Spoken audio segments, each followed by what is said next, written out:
Hello.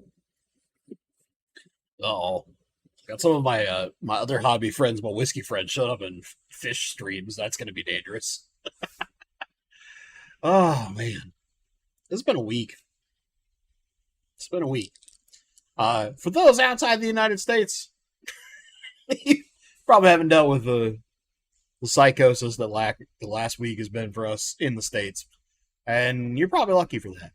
It's been a little wild, but yeah, so that's why we didn't stream last week. Obviously, the United States election for president, among many other things, was occurring. Um, I kind of wasn't. How to put this? I feel like streaming about fish was the best use of time. To be honest, it's yes, people kind of needed a. Maybe it would have been a good break, but I just needed time with my work shenanigans. Is really what it comes down to. I don't think I got out of work that day until like 6 p.m. It was rough, rough. Which means I got home at like 7:30 p.m. Yeah, yeah. Traffic is wild in the Seattle area. Let me tell you that. Anyway, the other thing I talked about, I put a post up recently about. For those of you who've been around for a while, you kind of know who my dog is, Papalymo. Well, one of three, right? We have Chantoto was the one that had hip surgery. We have her sister Lulu, and then Papalymo is our corgi who has been on the channel a bit more than any of the other dogs.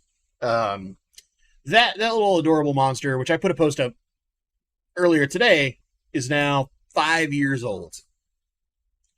5.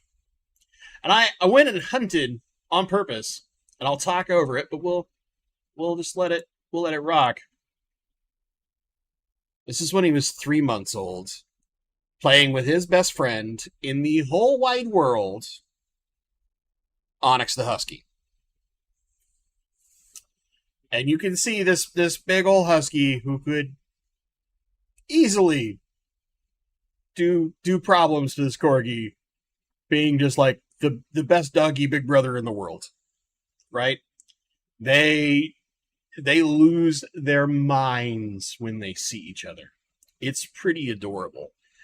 If when I pull up to our friend, they're the ones that we built the video game with, by the way. So if you remember, I did some voice acting and some voice engineering for a video game back during the pandemic. It's their small game studio. They're a husband and wife team. So we go over and visit them semi often. And every time we come over, when I pull up in the car and get out, Onyx is like at their fence, practically crying because he wants to see Papalymo. And it's adorable to see this giant husky playing with this, in the grand scheme of things, comparatively little bitty corgi, right? Um, yeah. So last week, I think I mentioned in a community post, I kind of just asked everybody to have positive thoughts because he ended up in effectively doggy hospital. And that's been kind of rough because, he is really close to my wife and I in the sense that we kind of look at him like most people would look at an adopted niece or nephew, right? Like he's kind of part of the family, especially because he matters so much to Papalymo. So it was really rough. And he's finally home like this evening, but he still has kind of a long road to recovery, which is really rough. He basically has to be on a feeding tube because of the problems that were happening. The best that the animal hospital could figure out was that it's some kind of really extreme case of inflammation, most likely some kind of like the akin of irritable bowel disease is the way to think about it best. But basically, he has to be on a feeding tube and tons of medications to help a slow road to recovery. They wanted to keep him at the animal hospital, but just frankly, I mean, you guys know what it's like. A normal vet visit is expensive. Animal hospitals where you don't have insurance, realistically, is crazy expensive. And just they can only afford so much. So thankfully, the wife of the couple is at home all the time, so she's going to be basically his nurse, and hopefully things come well. I'll probably put up a post later. They have maybe akin of a GoFundMe where I can give a little bit more details, but that has actually weighed on me more than anything else this week, which is, I know, like, if you're inside the States, especially if you're on Facebook at all, which I'm mandated to be on Facebook because of my job, even though I don't really like Facebook. It's weird. It's weird. Anyway, let's talk a little bit about fish stuff instead. We'll celebrate the birthday boy. Let me get this phone out of my pocket. It feels weird. But yeah. Fish stuff. So, I'm working with brother-in-law James to put fish in his tank. We had this like big algae outbreak. I'm sure you guys saw it in the background of a couple of videos where there's like just massive, almost impressive, really, like wave of green hair algae that broke out. But I've seen green hair algae and diatomaceous algae a lot whenever I start tanks. And it's always something that is relatively easy to get under control as long as I'm patient. It's not something that happens overnight, of course. It just takes some time.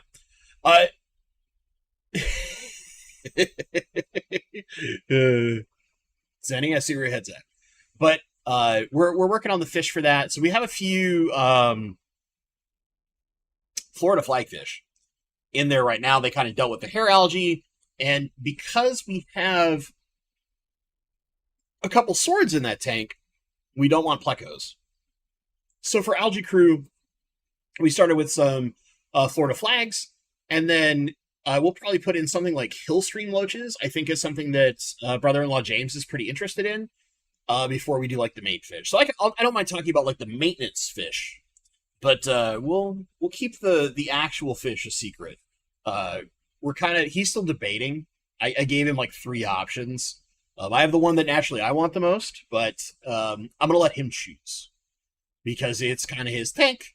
And I was kind of wanting, like, I'm going to give you these options. You have to choose from these options. You don't get to just choose whatever you want. But because in the end, it is kind of my tank, and I'm the one doing all the maintenance on it. So I kind of want it to be my fish in a sense. But yeah. Anyway, okay. So that's kind of like some updates, and I'm finally at a point now with my wrist where I'm pretty confident I can actually like lift heavy things again. I tried a little bit over the weekend, and I didn't feel like I was being stabbed, so that's great. It only took 3.5 months to get to a point of where I could lift anything above about 5 to 10 pounds. It's very annoying if you can't tell by me just doing. Because that's my dominant hand, right? I'm right-handed. So having my dominant hand screwed up, unable to lift anything, made life a little rough. But so hopefully that means I can get working on the tank with my wife, so that we have brother-in-law James's and my wife's aquascapes going. And that also should lead me to be able to, hopefully before the end of the year, fish from tour. It's way overdue, but it's like, for a while it was actually hard to hold a camera and move. I had to do some kind of sneaky stuff when I did the shrimpy business tour. I took several breaks just because eventually my leg was like, nope. It was rough. Okay, let's get to Leo's question. Man, you're 30 months. You're getting up there, buddy. Favorite snail-eating loach or fish, and why? So, okay, one would assume dojo loach, mostly because, obviously, I've done a talk called How I Fell in Love with the Fish That Farts, which is all about dojo loaches. However, dojo loaches aren't necessarily the best snail eaters. And let me explain. For those that might not be familiar with the loach family of fish, there are quite a few. Dojo loaches have a somewhat flat mouth compared to some of the others. If you look at something like a clown loach, a yo-yo loach, a zebra loach, a dwarf chain loach, they all have these very nice angular pointed mouths. where there's a little angle, but not quite as much to the dojo loach. And because they get relatively big and all of mine are full adults, they actually aren't very good at getting into snail shells, where those smaller pointed mouths are actually amazing at getting into a snail shell and getting the snail. So in that case, I would say it depends a little bit about the snail, but in general, if you're looking at mostly bladder snails and ram's horn and your smaller snails in general, you're not talking like mystery snails as an example, I would go dwarf chain loach. They naturally stay smaller. They're the most active in the sense of like rooting around for things. They're also kind of notorious snail destroying machines. So if I was specifically looking at something to get rid of snails in my tank, dwarf chain loach. Amazing fish. Absolutely amazing fish. Plus, they're cool. They're just a good fish. They don't get super big. They really only get about like 3-ish inches or so. Or like some of the yo-yos and zebras can get closer to like 4.5 to 5. And then dojos of lorse, of course. Oh, English. It's tough. Dojos can get upwards of about a foot. I mean, they can get big if they have the room and they're kind of power fed and all the right things. But I would say that dwarf chain loach, that's my go-to if I'm looking specifically for a snail destroyer. I don't know why you need loaches. You're a puffer guy. Shouldn't that be just easy for you? You just move a puffer over? Oh, man. Oh, Lord. But yeah, dojo's not very good at eating those things. Now I need to catch up. Now, Alyssa had mentioned something earlier, which I thought was very interesting. Let's make sure I didn't miss it. Oh, bitterlings are good at algae control, eh?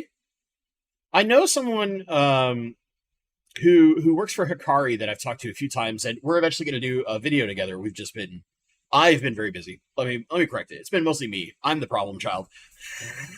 But he's really into bitterlings, amongst other things, and does a lot of really cool tanks. So pretty soon, we're going to try to do something. Weather might mess that up in the holidays, but my goal.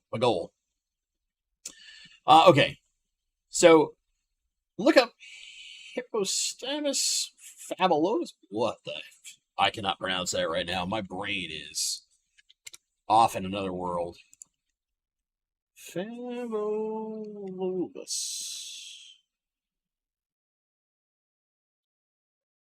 What's wrong?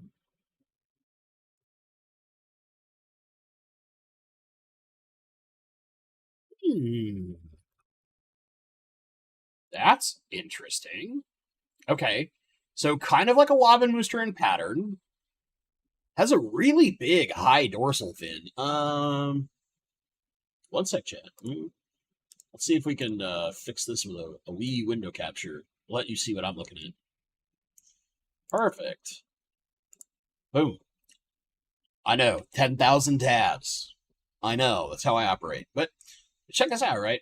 I actually think if you look at the like middle left, where you get that really good zoom in on the face, it's kind of like a cross between some of the more worm-liney plecos, because it's not quite as uniform in the pattern as the Wabenmooster, where the Wabenmooster really has a very uniform pattern. That's why they call it the honeycomb, because it looks so uniform. But the coloration is really similar, and that super high dorsal fin, if you look at like top left and dead center of the 9 pictures we're seeing here, very interesting, the stripes. But there's also one that doesn't seem to have as obvious stripes in like kind of the middle right. It's very interesting. It's a super cool looking fish. All right, let me go back to the details on it from Melissa. Only 7 inches. Oh, only. What do you mean only 7 inches? That's a monster for most people's tanks. I mean, like, I'm happy the Wabens only get like 4.5 or so. And they get kind of big, but they're not huge. Wait. Killstream Loach is a great idea if it was going with flow. Their behavior is so different. Yeah, so there is some reasonable flow in that tank. It's not like crazy high, but just because it's the nature of having the FX2 on a 40-gallon breeder, even though it's dialed down to about like 55, 60% or so, it still does create a reasonable amount of flow, which is why I was thinking hill stream loaches. Also, I want something that's really good at like some of the surface algaes. And it's mostly what's left now is like lightly diatomaceous and a little bit of like green dust, which is something that they feed on. But I just kind of want something that's good at enjoying like biofilms and stuff like that. And normally I would do autosynclus because I have autosynclus like everywhere. But I kind of want to do something a little different. And they look like little like alien face huggers, which brother-in-law James kind of liked. So we'll probably do that. But yeah, we're working toward some interesting stuff. At least I think it's interesting. It's probably boring to most people nowadays, but to me it's interesting. All right, Leos, trying to get rid of my Malaysian trumpet snails specifically because your puffers won't eat them. So that's where I think dwarf chains should be okay. What I would do is get a small number of them to start, even though they are schooling fish. They like being in groups. I wouldn't go like super crazy and just see if you're seeing not like a reasonable amount of impact, but if you start seeing more of them showing up, because that would tell you, yes, they are eating the Malaysian trumpet snails. But like really small Malaysian trumpet snails are probably hard even for them to eat just because of how small they start. So it might be really tough to actually like get them at the source in big quotation marks. Luke, yeah, Sei Ching is who connected me. He's great. He's wonderful. I was hoping to run into him recently, but I ended up with some plans that basically made it so I could not go to my club's auction last weekend. And by plans, I basically mean that like bad things happened. The other thing I didn't mention, I don't think I mentioned this anywhere outside of like one really small group of friends, but like my uncle passed away from cancer. So it's been a great week. Let me tell you. But yeah, that was my uncle on my dad's side. So I've had a really fun week. Let me tell you, it's been stress and trying to have a little levity, enjoy some fish stuff. I mean, he lived a long life. I want to be really clear. Like it was not like he was super young, but it's still like I worry a lot for my aunt. That's just my dad's sister. Just because my Uncle Rick was her world. So I'm a little worried about that. We haven't yet had a service, so there's a very reasonable likelihood that like something else gets missed. It just depending on when that service or if they need any help. It was basically like I was like, I don't live very far from you. I'm a phone call away. If you need anything, call me. Anything, right? That's what you do for family. It's just plain and simple. But yeah, it's been. Oh yeah, the laugh face from Steven was bad timing. It's okay. Sometimes we have to. How do I put this? I need my brain to function, but it doesn't want to. We have to find the good in everything. Does that make sense? I mean, like, is it painful to lose my uncle? Obviously. I'm trying to keep myself under control here, trying to not fall apart. But I'm going to tell you guys a story. It's kind of dumb. One of my, over the weekend, when I was thinking about things, I was trying to think of like, what is the memory that stood out the most about my uncle? And it's the stupidest thing came to mind. And I'm trying not to like break down or laugh at the same time too much, but I would rather laugh if it was going to be that. So when I was like 10, 9 or 10. Anyway, he's always owned restaurants and bars. He always had the touch. He would buy these restaurants that were failing, that were struggling, or bars, and turn them around, rebuild them from the ground up practically, remodel them on the inside, make them new, make them wonderful, and then eventually he'd move on to the next project. He was a total workaholic, just like very prevalent in my family. Both my mom and my dad's side were all kind of workaholics. It's probably bad for us, but what do we do? But I remember we did a Christmas at this restaurant. It's called the Redondo Grill. Way, way, way back. In it was basically a burger restaurant and bar. Really simple. But I remember because I was a kid, I'd never really been in a bar because my dad like quit drinking cold turkey when I was born. My mom's never really been a drinker, which is kind of weird that I am, but I don't drink a lot. I'm very controlled. I'm like one little glass a night usually, and even lately I haven't drank very much. But I remember I was fascinated by a bar gun, and you guys all know what a bar gun is. But for me as a kid, I'm used to the way that you get soda is out of like big soda machines where there's an individual thing for each type of soda. For some reason, as a small child, well, I was never small, let's be honest. I've always been a stout lad. But I was fascinated by the fact that he could get multiple types of soda and water all out of this little gun. Right? The stupidest thing to be fascinated by. And I remember he pours me a Coke because I've always had a horrible addiction to Coca-Cola. And he pushes it forward and he goes, "How much do you think that cost, Bentley?" And I remember because I used to sell sports cards with my dad, so I kind of had a reasonable understanding of like margin and like what your cost is and what you should sell it for to make a reasonable amount of money and be able to be profitable, right? Thankfully, I've learned a lot about money early in my life, even though I'm probably terrible with it now, let's be honest. Anyway, and so I was like, okay, well, what do you sell it for? It was like $2. Okay? And so in my head, I was like, did some short math kind of based on the stuff I do with my dad. I'm like, oh, so it probably costs you like 75 cents to $1, right?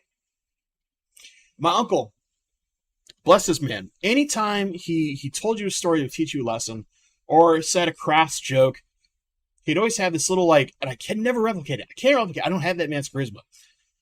He'd have this little smile. He'd give you a little nod and a wink. It's like 5 cents.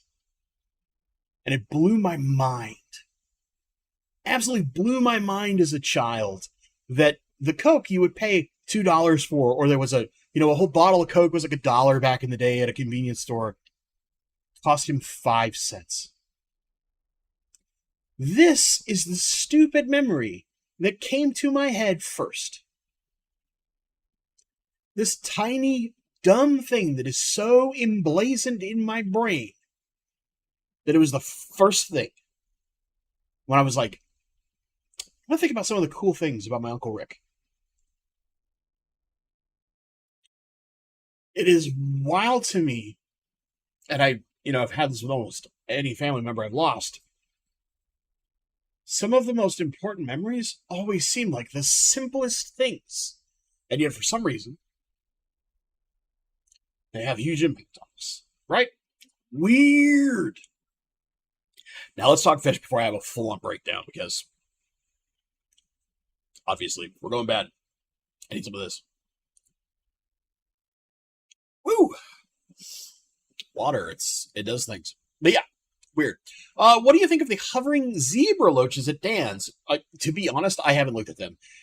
In a lot of my previous jobs, I usually have a lot of time to have YouTube on in the background.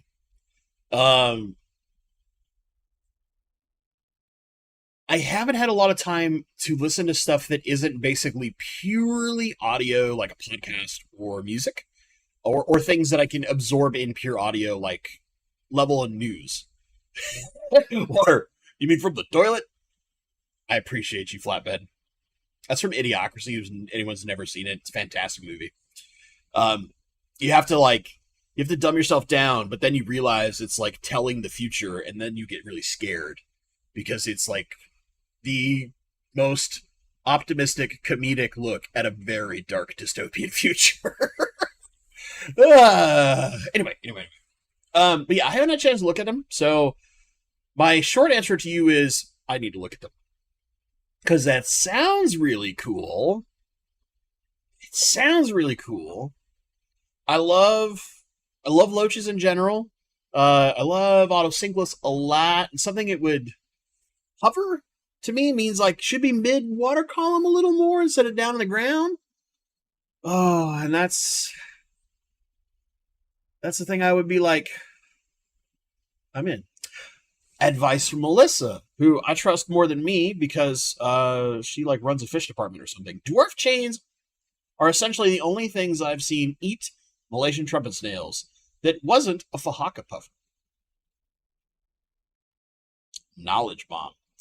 And my love for dwarf chains mostly comes from my friend and a person who's regularly in our chat, John Ebson. Shout out to John. Which, for those that have been along a long time, you'll know that John's mom was the one where the guppies came from. I know, it's all about little connections. That's my whole life. It's tiny connections. Be amazed at things. Yeah. Wait, it's a little minor, trivial memories that make you laugh or cry. Either way, cherish it. Oh, absolutely will. Absolutely. Absolutely.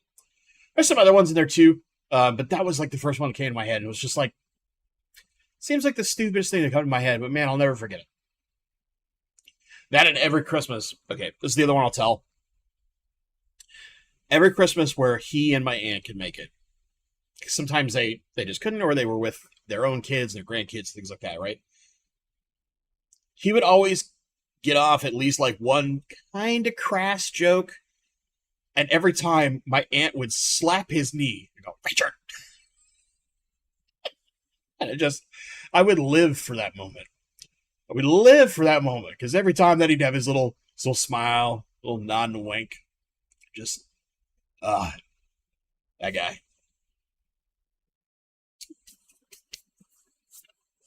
Whew. All right, more fish stuff. Oh, one thing I want to talk about until I find a question. Which, by the way, at Belly Pasco makes it super easy for you to see questions. Any question, we can talk about pretty much anything. Let's try not to talk about politics, but if you really need to know something, you'll get probably the same canned answer I've given for years at this point. I've had so many comments about politics from a couple of people on videos, and it's just like, I don't know what you're on, man. I like talking about fish. I kind of don't give a damn about politics, or at least I'm not a political-based channel. I don't know why you want to ask me about that. It's like, I don't get it, dude. I just don't, but okay. You do you. There was something in here I could have swore. But anyway, so I have a couple projects in mind that I'm going to be doing in the next... Perfect. Leo's asking me a question. Sinks in as perfect. What is your next breeding project or next rainbows you want? Let's talk next project instead. It's not breeding related, but it might be. It's propagation related. So I have yet to actively do immersed growth unless it was specifically allowing things to grow all the way out of a tank, which I have done that to flower a number of stems. And it can be really fun to like see certain stems that stay very reedy and can keep going up versus others that just like lay across the top and get lazy, right? That can be really fun. I encourage you to do it if you never have. But I'm going to do some immersed plants. So I kind of want to go get, for those who've done this before, you know what a 10 by 20 tray is, but basically it's a 10-inch by 20-inch tray that has a lid. A lot of people will use it for growing like microgreens at home or other things, but we can also use them for plants. And I kind of have this crazy idea. I had it this morning driving into work, which means it's extra crazy because I'm only so awake and I'm driving to work through death traffic, right? My thought was this. I want to do a couple projects and show you guys. Now, granted, there are other channels who've done similar. My friend who used to be Northwest Aqua Hobby, but I think he's Aquarium Plant Lab. My buddy Will, who's here, he's on Whidbey Island out, actually kind of near Redfish Bluefish, which I got to hook up with him now that he's kind of coming back to life and go do a little tour of his rigs and setup. But my thought was this. I wanted to do a couple setups to show you guys easy ways to propagate certain plants. And potentially if you were looking to like maybe even do something like certain plants for profit in a different way than the way that I've done in the previous plants for profit series, right? But here's the catch. I was trying to think of a way because I kind of want to, one, I want to know what I can do with those plants. And my first thought was this. Don't hold me to this, chat, please, because I know that someone will.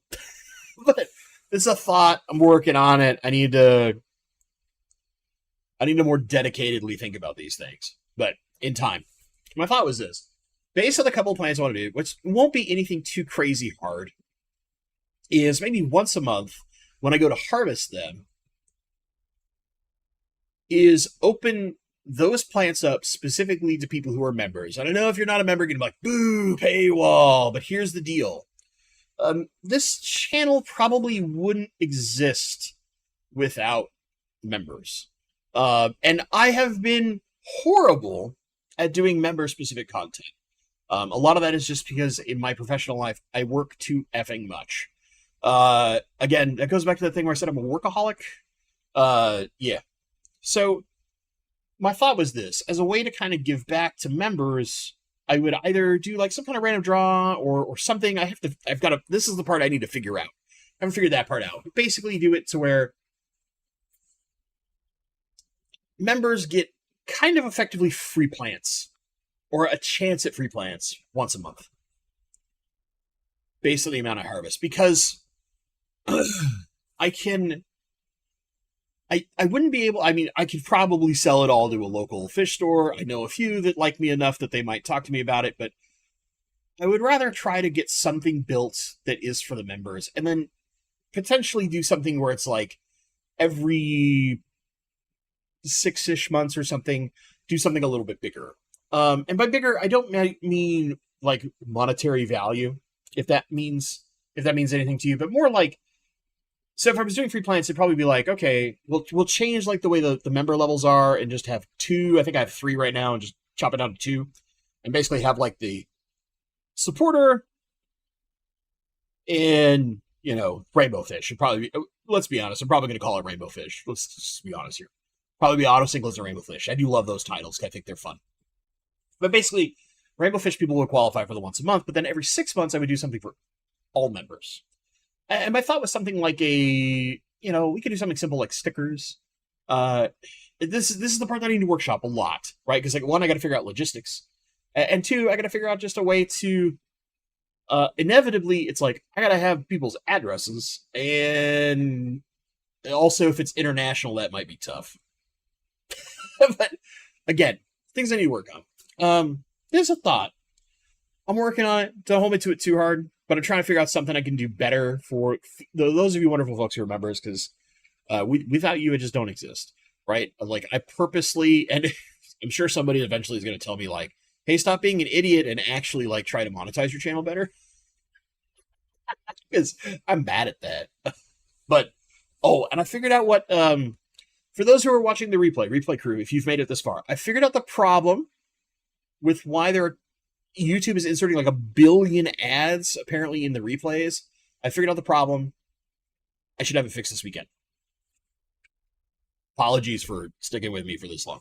All right, that's it. We'll go to this question. Danica Aquatics. Good to see you, Kenny. Question of the day. Are you and I going to the Sea Chickens Vikings game? Dude, I'm not going to your game.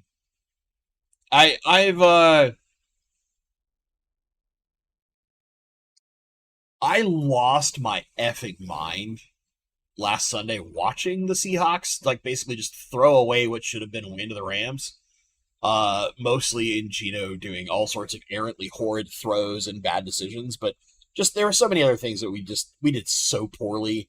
And yeah, I'm sure somebody's gonna be like, well, injuries, blah, blah, blah, but just plain and simple. I can't, man.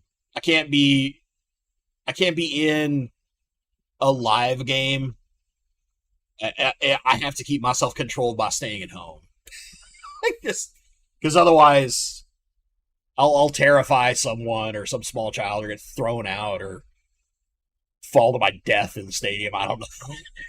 I can't do it. I can't. I've gotten to a point now where I just need to stay at home during football because, yeah. The Seahawks are just as bad as the Patriots. Probably accurate. We should have been significantly better, but my lord. Is Bentley's Discord members only? As of right now, yes. And let me explain why. The members kind of get the bat phone out of my Discord. And those that know how to use it in the sense of realizing that, like, Discord is the one set of notifications that I pay attention to. I get all sorts of messages on Instagram, and half the time I miss them for like a month. I get people messaging me on Facebook, and outside of the fact that my current job forces me to be on Facebook, I basically ignore Facebook outside of a small group of friends. My Discord is kind of the bat phone. Now, there is a true bat phone. Certain people have it. It's not many. I'd be like my actual cell phone number. There's like, I think 2 in chat that have it. Maybe 3. No, Luke's here, so 3. Maybe 4? I did just see John. I know John's got it. Anyway, that's the truest bat phone, right? But I try not to give my cell phone out unless I like truly know you in person, right? But yeah. Wait, I don't have the true bat phone? Leo? Do I ever not respond to you on Discord, bro?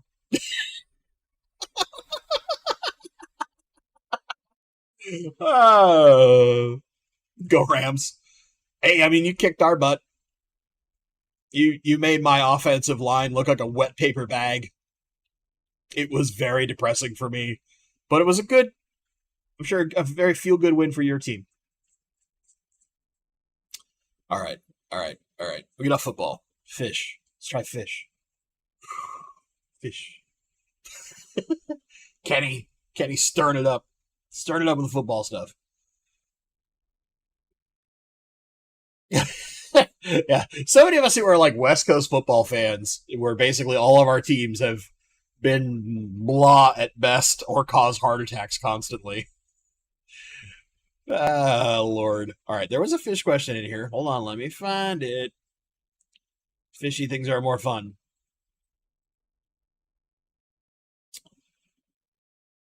Johnny is on the edge of unlimited live tubifex worms for all of his fish. So I'm assuming you mean, Johnny, that you've got like a self-propagating colony at this point? Because if that's the case, that's pretty awesome. One of the biggest problems with tubifex worms, at least the sourced tubifex worms, is just they're not taken care of to a level where you can guarantee they don't cause like disease or parasite problems, which is why a lot of like your, especially rainbow fish breeders, avoid tubifex worms quite a lot. Even like the freeze-dried and frozen ones, they will avoid them out of fear. But they're a fantastic food source.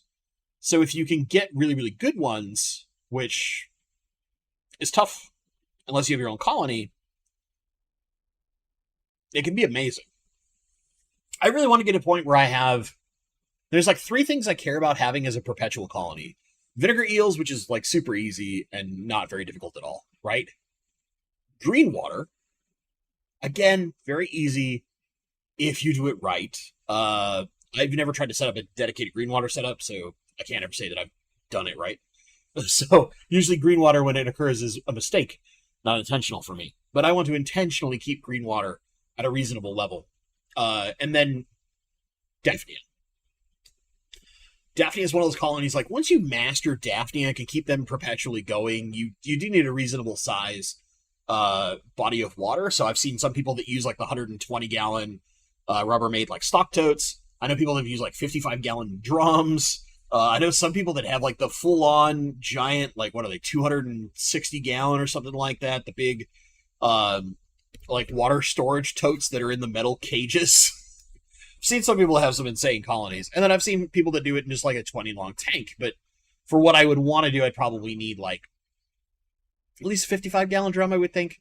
This is like the long-term goal whenever I can get a proper fish room, and not just like tanks all over the place in my house, like some kind of wild psycho who has no planning capabilities.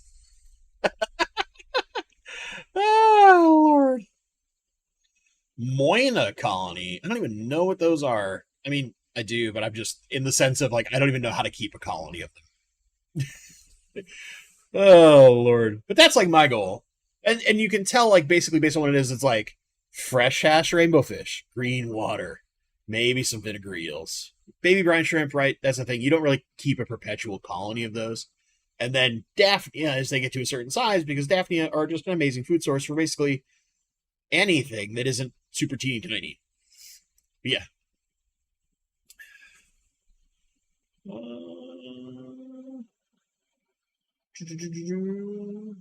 Gives me a reason to go to Washington often. Uh-oh.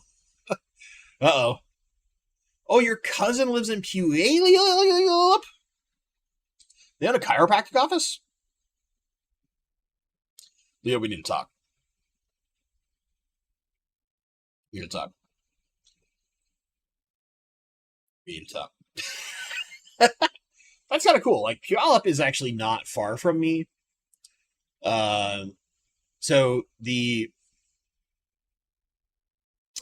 friends who own Onyx, which we talked about earlier, just in case you missed that, I'm going to put adorable puppies in your face again. This is 3-month-old Papalymo playing with a 100-pound husky, Onyx. Look how adorable they are. Look at it. He's barely bigger than Onyx's head. Barely. And that's at 3 months. Corgis are kind of full size at like 5. Anyway, so they're Onyx's mom and dad, and they live like effectively 30 minutes from us, and they're in Puyallup. Which, with no traffic, I can get there in like 20. But there's always traffic in the frickin' Seattle area, and it's surrounding death. Let's be honest. What live food culture would you add to duckweed or, I don't know, chlorella, spirulina, green water to make DIY flake food? Ooh, interesting. Interesting. So, assuming you could process it well, I would probably go with Daphnia. Because you can get some of like the spirulina fed, although usually it's brine shrimp and it's adult sized brine shrimp. But if you were to gut load Daphnia with things like chlorella and spirulina, you would make an insanely good food source. That being said, if you had a continuous brine shrimp colony as well, you're doing the old sea monkeys game, right? For those of us from the 80s and the 70s who remember sea monkeys, which don't really exist at all, that would be great. I believed all of you tank people were Dolphins fans.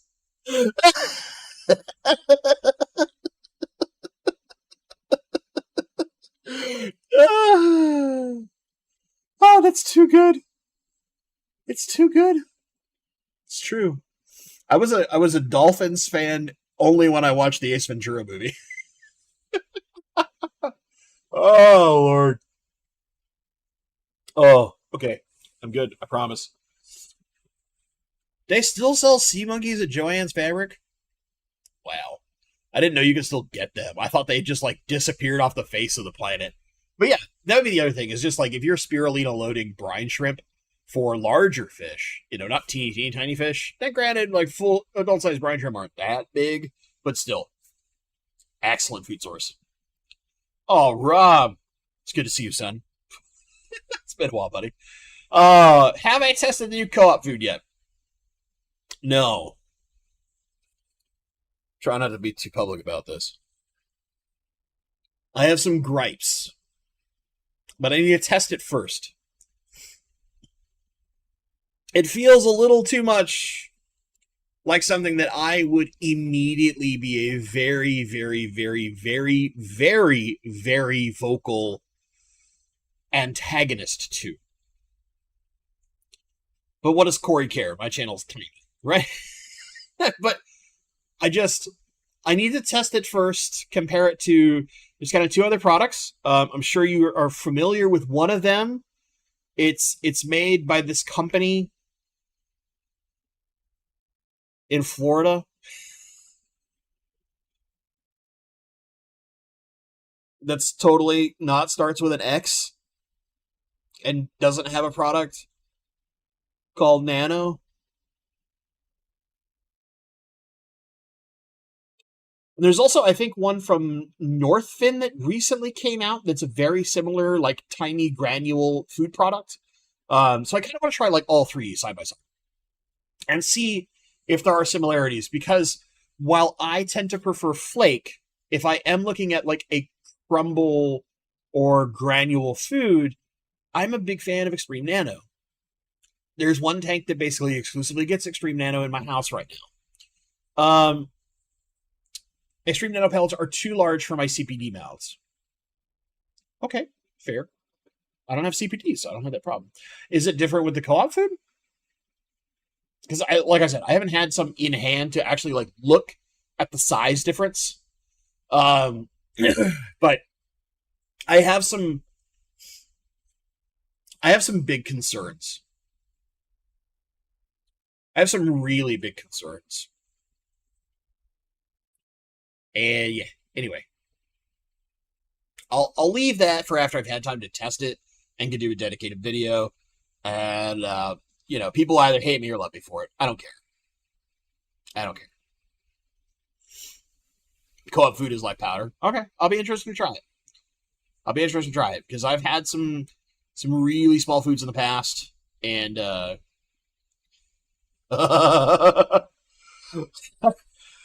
Luke, you mean you don't like lazy white label products with a complete lack of QA, QC? That would be quality assurance and quality control. From the video I saw, supposedly years of development were put into this product. I'm really skeptical about that statement. Really skeptical. But I also have a like dedicated coffee grinder that's just there to powder up certain foods if I needed it, so that I could do things in a pinch if I had really small fry that appeared out of nowhere, like if my rainbow spawned and somehow the fry survived and I needed to feed them and I was out of Ceramicron, which is my personal favorite teeny tiny food. I know, I think of weird things. I'm a crazy human being. But I won't speculate too hard until I've had the opportunity to test, look at as much data as I could possibly find, which is to say, like, guaranteed analyses and places where it's manufactured and all those kind of things. But yeah, co-op food is close to Golden Pearl's size and texture. Well, Golden Pearls comes in a lot of different sizes, so we have to be really specific. But yeah. Well, I don't want to get into this too much, man. I'm trying to, I'm trying not to be Angry Bentley. We're going to save Angry Bentley for another day. We can let Tinfoil Hat Guy out and let him go hog wild after we've done some testing, all right?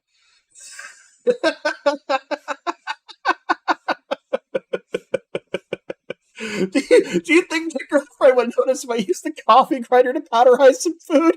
Well, I mean, your coffee might start tasting a little funky. There's plenty of cheap coffee grinders on Amazon, Johnny. Just get a dedicated one. I think mine cost me $16. It was cheap. It's cheap.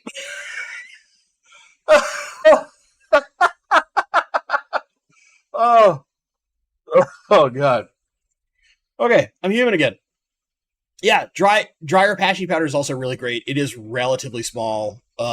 It's I don't know if it's in that truly 5 to 50 micron size, but it is pretty dang small. Huck, wow, dude, thank you so much. Rarely catch you live. Thanks for the content, especially teaching me the art of the Fluval planted. I kind of want to do an update to it, but I think I want to wait until I've got, I don't know.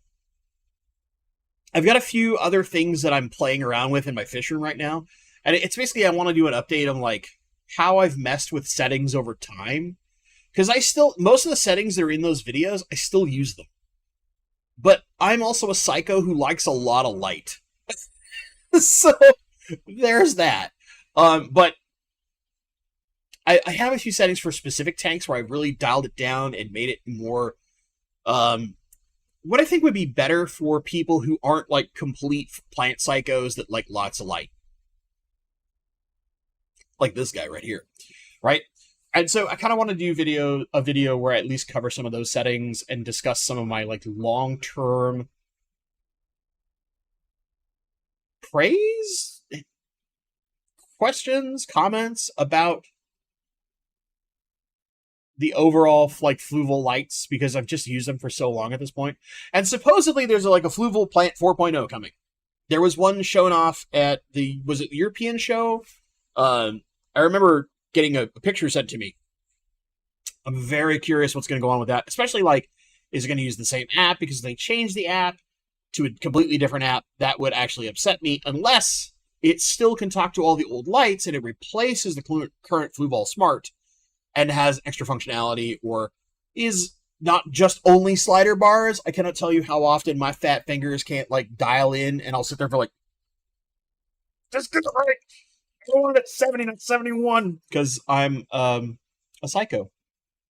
Is Rob's a troll paying the tax? Lee, my good friend, Rob's is like maybe the best troll there is. Because deep down, he and I are very good friends. And we often have had many phone calls for far too long, babbling about maybe the most useless, incoherent nonsense. And the Aquarium Guys podcast, which you can find on YouTube, the Aquarium Guys podcast, is a little raucous, but also comes with a ton of education, and I appreciate the ever-living hell out of it. So yeah.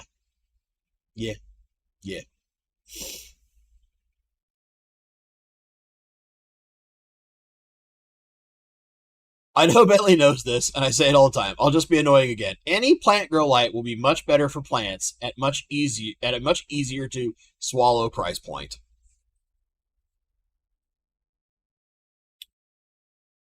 As long as you don't get the plant grow lights that are designed at the old mentality of only like red, blue, purple light, because then they make your fish look terrible.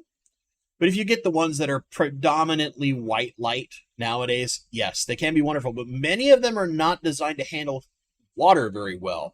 So usually they need to be suspended or well protected from a tank. And unlike an aquarium light, say like the Fluval, the Aquarium Co-op light, they can't just like sit on top of a tank and deal with splashing. You're killing me, buddy. Oh, man. But yeah. All right. There was a question. I swear there was a question. Maybe I'm just like hallucinating. There it is, Johnny. Have you ever used the AI Prime lights that the DIY guy was using years ago? I personally have not.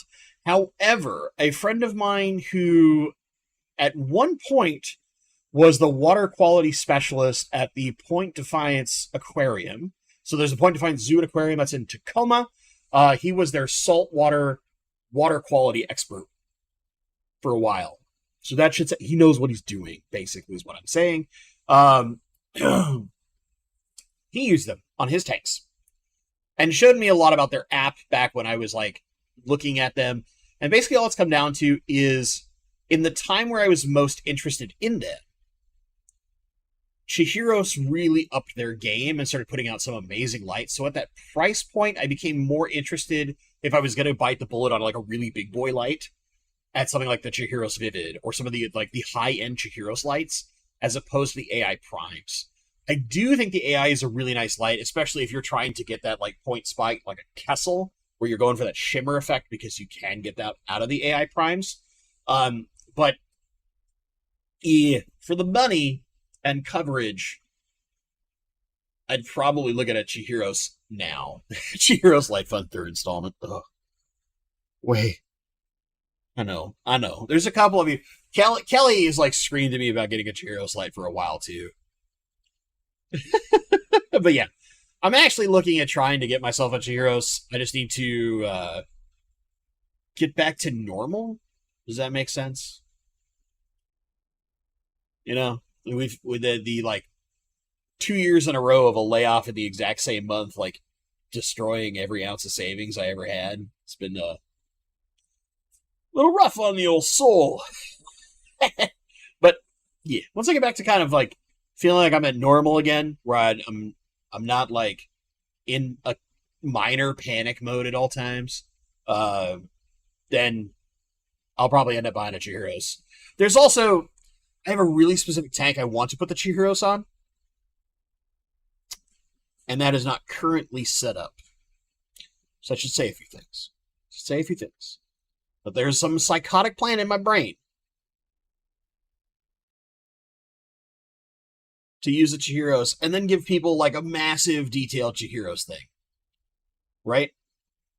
And there's also a part of me that really does want to do like a tank with a more basic cheapo light and show that you can do some really amazing things with cheap lights if you set it up correctly. Which is mostly in your plant selection. A lot of that is just about what plants you use. Because if you try to use like really insanely powerful lights on low light plants, you're going to have algae all over the place. And if you use like not very powerful lights and then you try to grow like Ludwigia White or Tornado or any of those like crazy high demand plants, they're not going to do very well because there's not enough light, right? It's one of those games where if you select things correctly, you can use kind of anything, which is kind of awesome. It's all about like choosing the equipment for your setup, if that makes sense. Rob, video idea. We should test aquarium lights bathtub toaster style to see which live. Just saying. My money on higher lasting 30 seconds longer.